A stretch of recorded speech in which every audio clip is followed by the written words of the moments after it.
There are literally billions of views on FinTok money advice right now, and 80% of it is rated C or below for accuracy. I went in anyway.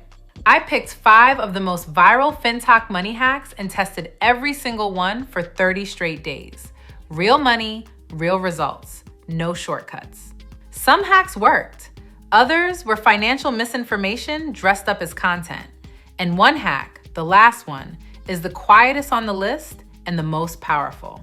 If you want money content that cuts through the noise, subscribe and hit the bell right now. Let's get into it. Look, I get it. Money is stressful. You're scrolling TikTok at 11 p.m., a little tired, a little broke, and suddenly someone pops up telling you they paid off $30,000 in debt using envelopes, or that they saved $5,000 in 100 days. Girl math is somehow pitched as a financial strategy.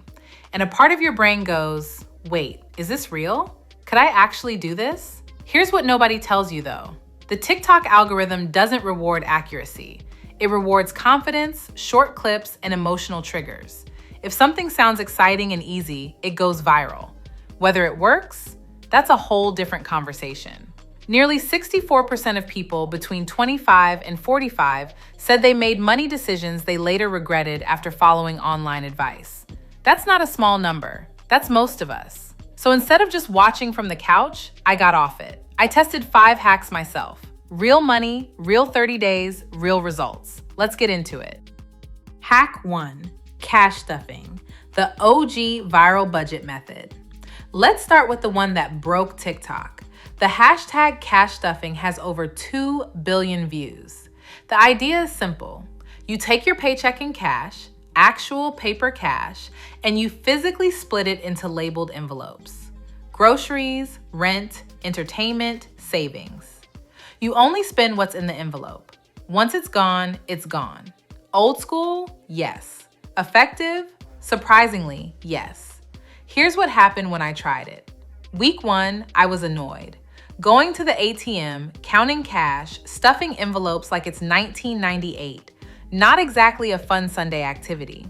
But by week 2, something shifted. When you physically hand over cash, it hurts differently than swiping a card. That pain is actually the point. It makes you think twice before you spend. At the end of 30 days, I'd cut my impulse spending by about 30%.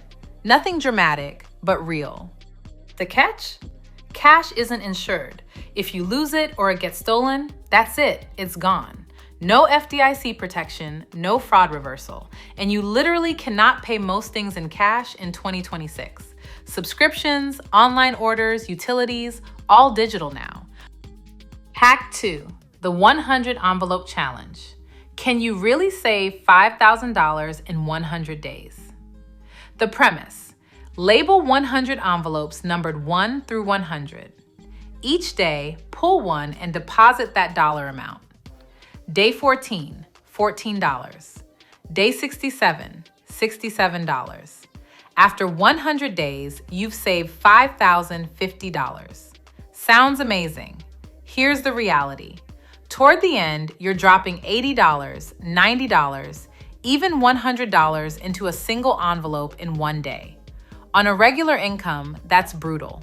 So I scaled it down, cut every number in half. 30 days in, I'd saved just over $600 that I didn't have before. The real lesson isn't about envelopes. It's about building the habit of consistently setting money aside. The gamification is what keeps you going. Can't do the full version? Scale it. Even the 52-week challenge, starting at $1 a week, builds $1,378 by year's end. If this breakdown is giving you clarity, tap like. It helps more people discover practical finance content right when they need it. Hack 3, the no spend challenge. 30 days, essentials only. 1 full month, only absolute essentials. Rent, utilities, groceries. That's it. No restaurants, no Amazon, no random sale impulse buys. Nothing that isn't keeping you alive and housed. Week 1 was rough. I didn't realize how many micro purchases I make out of pure habit. A snack at Target, dinner because I didn't feel like cooking, $20 on something from an Instagram ad. By week 2, something shifted.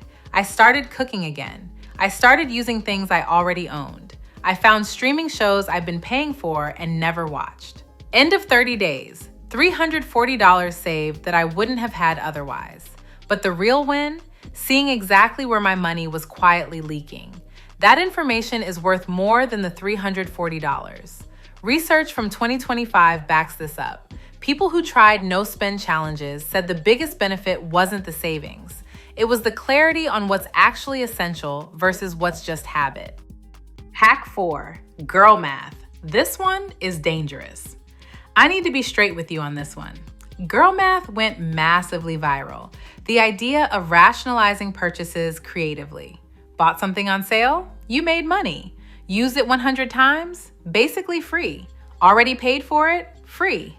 It's funny, it's relatable, and if you treat it as actual financial advice, it will quietly drain your account. 17% of FinTok users said they tried girl math as a money strategy in 2025. That's millions of people making spending decisions based on vibes, not math. I applied it for 30 days. Here's what I found. It's a decent way to appreciate value after you've already made a smart purchase. It's a terrible way to decide whether to make a purchase in the first place. It's post-purchase justification, which is exactly what brands want. The one legitimate idea buried in it: cost per use thinking.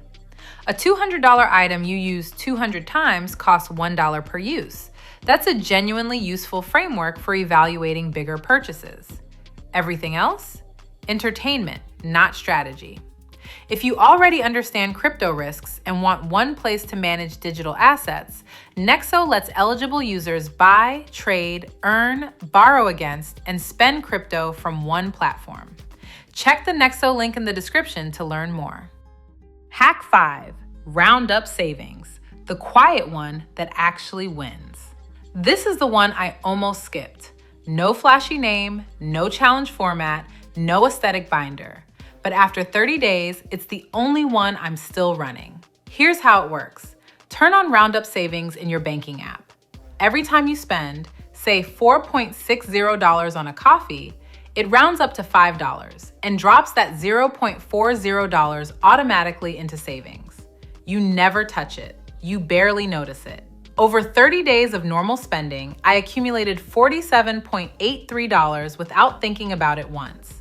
That sounds small. Scaled over a year, that's $500 to $600.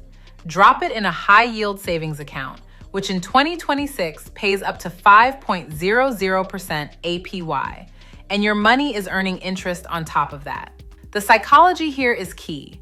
You never see the money leave, so you don't feel the loss. And savings you don't miss are savings you actually keep.